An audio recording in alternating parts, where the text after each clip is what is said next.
In this video, I'm going to be answering all of your big travel questions, from travel disasters to bucket list trips. I'm going to be sharing my personal insights. Now before we get started, feel free to pause the video, go and grab a beer, go and grab a cuppa. Hey, give me one of those famous giant beers I heard so much about. Something wrong, Yank? I would be joining you on the beer front, except I don't have any in the house at the minute. Or do I? And by the way guys, if you're watching this at home with your partner, with your family, with your friend, with your dog, whoever you're watching it with, I want you to pause the video after every question and just have a little think about what your answer would be to some of these questions that you guys have asked me. So yeah, just watch the video to the end and you'll be able to find out how you can win yourself a free t-shirt. Now, let's get into it. I just want to say a big shout out to Danny and Laura, whose idea it was to do travel talks. They've been on social media on the No Fuss Travel Guides and my own social media accounts, getting some questions from you guys so I can make this video. Question number one, what started your love for traveling? None of this is scripted, by the way. This is all off the top of my head, so it might sound a little bit rough around the edges. This might actually sound a little bit weird, but YouTube was actually how I got into traveling. I watched a couple of YouTubers. The main one was Christian LeBlanc, Lost LeBlanc. I don't know if you've heard of his channel. He's a massive creator now.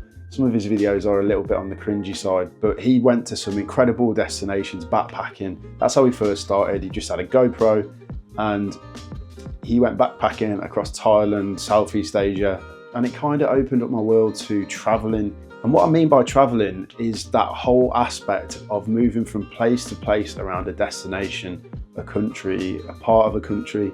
And that's something that I've never really experienced before. So from that, me and my partner Jazz actually booked a holiday in Crete.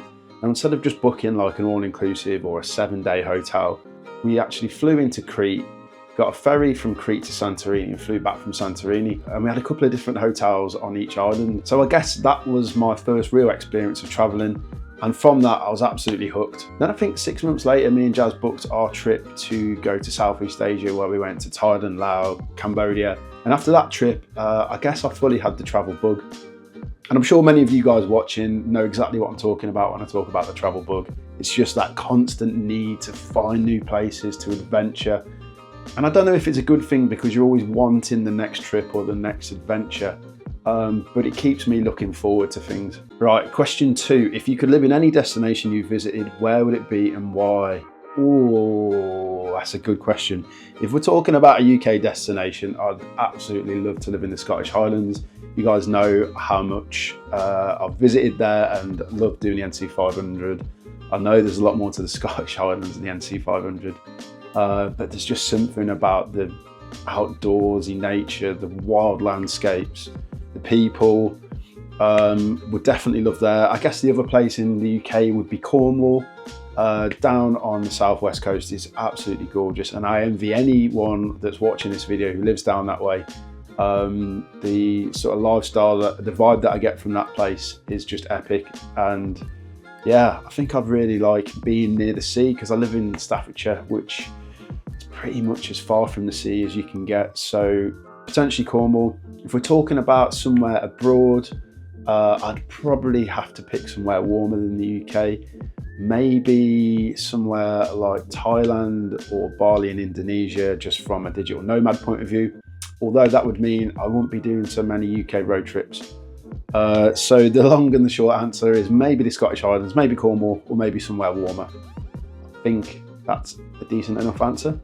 Let me know in the comments because I'd be really interested to see where you guys would want to live. So question 3, what's your top 3 places to visit on your bucket list? Now that is an exceptional question, and like I say, these questions have come in from YouTube, from Instagram, Facebook. I think we had one from email, so if you have sent in a question, thank you very much.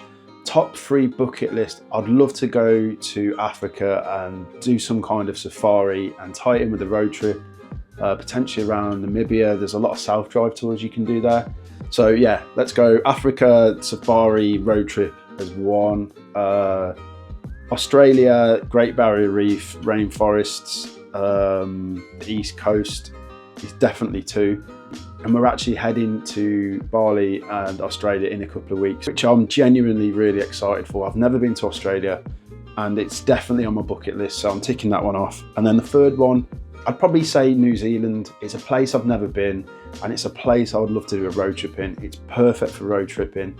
There are a number of camper hire providers in New Zealand which make it easy to cover both the islands and some of the landscapes, the mountains, the beaches.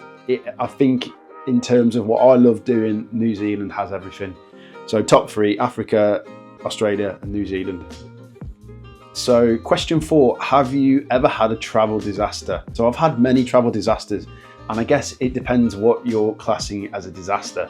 Because if you've watched my recent Lake District video, you'll know that my dog Gem had a bit of a bad stomach. So we went to do the Haverfordway to Lakeside Railway, and I could see she looked pretty upset on the train. As soon as we got off the platform, yeah, she had diarrhea all over the platform, which normally would be incredibly embarrassing. The fact that the train was absolutely packed and people were still on it, they weren't getting off at Lakeside, they were just going there and back. And they're just looking out the window, me hopelessly trying to pick up diarrhea with dog poo bags. That was a travel disaster. And what else? Earlier this year, me and Jazz attempted another Southwest road trip. Unfortunately, the timing chain on my Peugeot camper van went, which meant that basically we were towed all the way back to Staffordshire on the back of an AA van. That was a complete disaster, which cost pretty much almost £2 to fix the engine. But luckily, the engine wasn't a write-off because I was looking at getting a new engine. So yeah, that was pretty much a disaster. And yeah, I think me and Jazz have a habit of going to places when there are some freak weather incidents. So we went to Florida when there was Hurricane Katrina or Iona or one of them. The main reason we went to Florida was to go to all the theme parks, and they were closed for like 3 or 4 days. We were basically locked down into our villa. All the shops were closed. The tree in the back garden completely crushed one of the outbuildings. So that was pretty much a disaster. When we went to Thailand, there was a tropical cyclone called Storm Pabuk, which meant we were stranded on an island for 2 or 3 days. The one thing I will say about travel disasters, I mean, you've got to be fortunate enough to actually be able to go and travel, go on holiday, go on road trips for these things to happen. I don't tend to look at them too pessimistically because at the end of the day, you were there enjoying yourself. The fact it's gone wrong is unfortunate, but as long as you've lived to fight another day, that's kind of the main thing. Question 5, how do you plan the perfect road trip? Any tips for beginners? So in terms of planning the perfect road trip, obviously a decent guidebook would help. That was a shameless plug. But no, what I would tend to do is find the location that you're thinking about going to. For example, Northumberland, and then what I would do is list out all of the POIs, the must-see locations, watch a bit of YouTube, find channels like this. There's plenty of other people that are putting out amazing content. Go on Instagram, go on TikTok, do some Googling, and just generally write down a list of places that you like the look of, whether it's waterfalls, castles.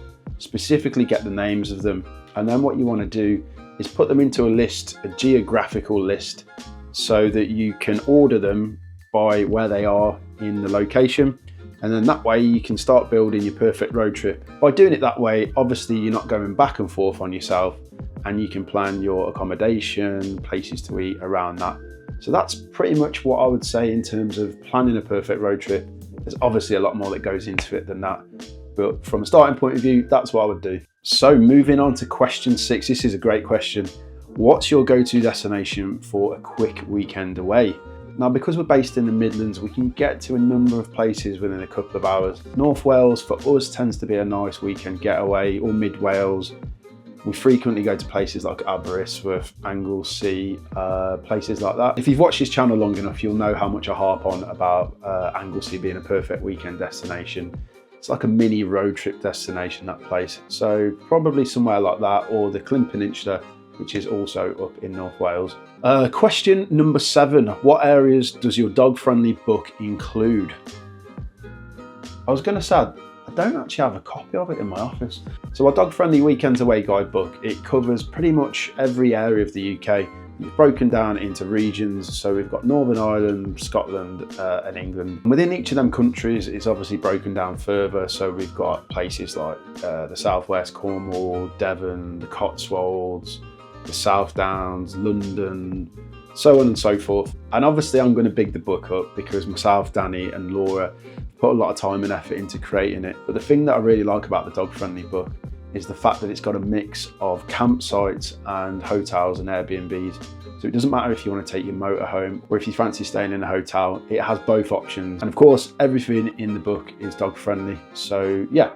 Question number 8. Please can you tell us more about your recent trip to Northumberland? What would you recommend? Now, I've been spending the last 3 days editing the Northumberland video. It's going to be about 45 minutes long. It has so much content, there's so many places to see, so many things to experience up in the northeast. And when I say Northumberland, by the way, I'm not just including the county of Northumberland. I'm talking about the North Pennines, Durham, Northumberland National Park, the Northumberland coast, and Tyne and Wear. That whole region of the UK is absolutely spectacular. So in terms of my recent trip there, all I can say, other than watch the video, which is coming out in a couple of days' time, is that Northumberland is absolutely magical. Honestly, it just has a little bit of something for everyone, from waterfalls to castles, beaches to quaint villages. There is literally something for everyone. Question number 9, can you do a Switzerland book, please? I haven't done a big trip without a book of yours, so I need it. Now, Switzerland's a place that is on my travel radar. It's not in the top few positions, but it's definitely on my road trip radar. So in terms of writing a Switzerland book, to be honest, we will probably get round to Switzerland, but it's not going to be probably next year, but we will get there. The one thing I will say is next year there is a European book coming. I was just debating in my head whether I should actually say what the location is for the European Guidebook, or maybe some of you guys know. But yeah, it's going to be France. We're going to do a big French road trip guidebook. It's a place that many of you have been or keep asking for. For most of us in the UK, that's the first port of call in terms of getting into Europe. So yeah, I'm really looking forward to spending some time out there next year. And question number 10, this one's from Big Mick Photography. What's your next travel book and when will it be out? I mean, that's pretty easy because I've just been flashing it in front of your eyes. So this is Road Trip Northumberland, which is going to be out this Sunday. And it's a book that you guys have been asking me for a number of months and weeks now. So I'm absolutely chuffed with it. We've got some fantastic photos in here, all of the usual features, and I'm not going to waste your time ranting and trying to sell it to you. But just know that this place as a destination is incredible for a road trip. Now, if you did want to win one of these 5 free t-shirts that we're going to give away, simply leave a travel question in the comments below, and hopefully I'm going to be answering these in the next Travel Talks video that I do. So yeah, I just want to say a big thank you for making it this far in the video. You've probably had to put up with me for 10-15 minutes waffling on about random stuff, and I appreciate that you're still here. I hope you enjoyed the cup of tea or the beer, and yeah, I'm going to see you guys very soon in the next video.